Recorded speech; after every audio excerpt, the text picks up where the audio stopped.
Programming सीखनी है, लेकिन कंफ्यूजन ये है कि कौन सी लैंग्वेज से स्टार्ट किया जाए। अगर तो आप फाउंडेशन स्ट्रॉन्ग करना चाहते हैं तो इसका सिंपल जवाब है, वो है सी प्लस प्लस। और आज हम जानेंगे कि सी प्लस प्लस क्या है और कैसे अपने सिस्टम पर इन्वायरमेंट सेट करना है। सी प्लस प्लस क्या है? सी प्लस प्लस एक powerful high performance programming language है जो 1980s में बियर्ने स्ट्रोस्ट्रप ने डेवलप की थी। ये लैंग्वेज ऑब्जेक्ट ओरिएंटेड प्रोग्रामिंग को सपोर्ट करती है, जिसका मतलब ये है कि आप रियल वर्ल्ड प्रॉब्लम्स को एफिशिएंटली सॉल्व कर सकते हैं। सी प्लस प्लस का यूज सिर्फ स्टूडेंट्स ही नहीं बल्कि नासा, माइक्रोसॉफ्ट और गेमिंग कंपनीज जैसे यूबीसॉफ्ट भी करती हैं। अगर आप चाहते हैं कि आपकी लॉजिकल थिंकिंग शार्प हो तो C plus plus is the best starting point. Why learn C plus plus first? देखिए, सी प्लस प्लस आपको प्रोग्रामिंग के कोर कॉन्सेप्ट सिखाता है, जैसे वेरिएबल्स, लूप्स, फंक्शंस, अरेज और मेमोरी मैनेजमेंट। ये वो फाउंडेशन है जो आपको पाइथन, जावा या किसी भी मॉडर्न लैंग्वेज को समझने में हेल्प करेगी। एक बार सी प्लस प्लस समझ आ गई तो बाकी लैंग्वेजेस खुद आसान लगने लगेंगी। अब बात करते हैं सी प्लस प्लस का इन्वायरमेंट सेटअप करने की। स्टेप 1 में आपको आईडीज डाउनलोड करनी है।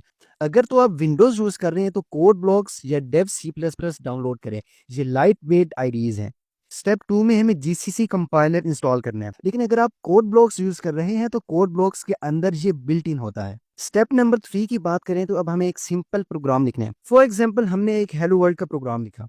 अब स्टेप नंबर 4 में हमें उस प्रोग्राम को सेव करके रन करना है, और अगर तो आउटपुट हेलो वर्ल्ड आ जाता है तो मुबारक हो, आपका सेटअप कंप्लीट है। और एक आखिरी बात, अगर तो आप चाहते हैं कि हम सी प्लस प्लस को स्टेप बाय स्टेप जीरो से एक्सपर्ट लेवल तक ले जाएं तो मुझे फॉलो करना मत भूलना, और इस वीडियो को सेव कर लो वरना मैं गुम हो जाऊंगा। और अगली वीडियो में हम basic structure of C plus plus को डिस्कस करेंगे, जहां से असली कोडिंग का मजा स्टार्ट होता है। मिलते हैं नेक्स्ट एपिसोड में, तब तक हैप्पी कोडिंग। 3, 2, 1। तो आज हम बात करेंगे सी प्लस प्लस के बेसिक स्ट्रक्चर की। आपने कभी तो ये कोड देखा होगा, hash include iostream using namespace std int main cout hello world return 0। लेकिन क्वेश्चन ये है, इसमें मेन, सी आउट और रिटर्न 0 का मतलब क्या होता है? अगर तो आपको ये समझ आ गई तो सी प्लस प्लस का आधा डर तो खत्म ही हो जाएगा। चलिए तोड़ते हैं इस बेसिक स्ट्रक्चर को। सबसे पहले बात करते हैं मेन फंक्शन की। ये प्रोग्राम का स्टार्टिंग पॉइंट होता है। जब भी आप कोई C plus plus program run करते हैं, कंपाइलर पहले मेन फंक्शन में जाता है। आप जितने भी फंक्शंस बनाएंगे, कैलकुलेशंस, इनपुट्स, आउटपुट्स, सब मेन के अंडर या मेन से कनेक्टेड होंगे। अगर तो आप इसको एक एग्जांपल से समझना चाहते हैं तो सोच लीजिए मेन एक घर का दरवाजा है, जितनी भी चीजें अंदर होंगी वो इसी दरवाजे से गुजरेंगी। सिंपल। अब बात करते हैं सी आउट की। सी आउट का मतलब होता है कंसोल आउटपुट, यानी स्क्रीन पर कुछ प्रिंट करना। फॉर एग्जांपल, जब आप लिखते हैं सी आउट हेलो, तो ये सी प्लस प्लस को कह रहा होता है कंसोल पर हेलो लिखो। यहां पर ये जो आपको असेंडिंग ऑपरेटर नजर आ रहा है, ये डाटा को स्ट्रीम करता है टुवर्ड्स कंसोल।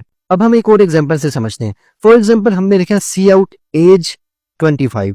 ये स्क्रीन पर हमें दिखाएगा एज इज इक्वल टू 25। अगर सिंपल वर्ड्स में हमें सी आउट को समझना है तो हम समझ सकते हैं कि सी आउट आपका माइक है जो यूजर तक आपका मैसेज पहुंचाता है।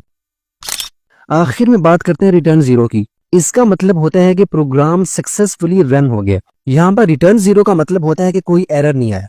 अगर एरर हो तो यूजली रिटर्न 1 या कोई और वैल्यू दी जाती है। तो जब भी आप रिटर्न 0 लिखते हैं, आप कंपाइलर को ये सिग्नल दे रहे होते हैं कि सब कुछ ठीक है, मिशन कंप्लीट। और अगर आप चाहते हैं कि हम सी प्लस प्लस की हर एलिमेंट को ऐसे ही सिंपल और आसान स्टाइल में ब्रेक डाउन करते रहें, तो मुझे इंस्टाग्राम पर फॉलो और यूट्यूब पर सब्सक्राइब करना मत भूलना। और अगली रील में हम बात करेंगे variables, data types and constants की। तो मिलते हैं नेक्स्ट वीडियो में, तब तक हैप्पी कोडिंग।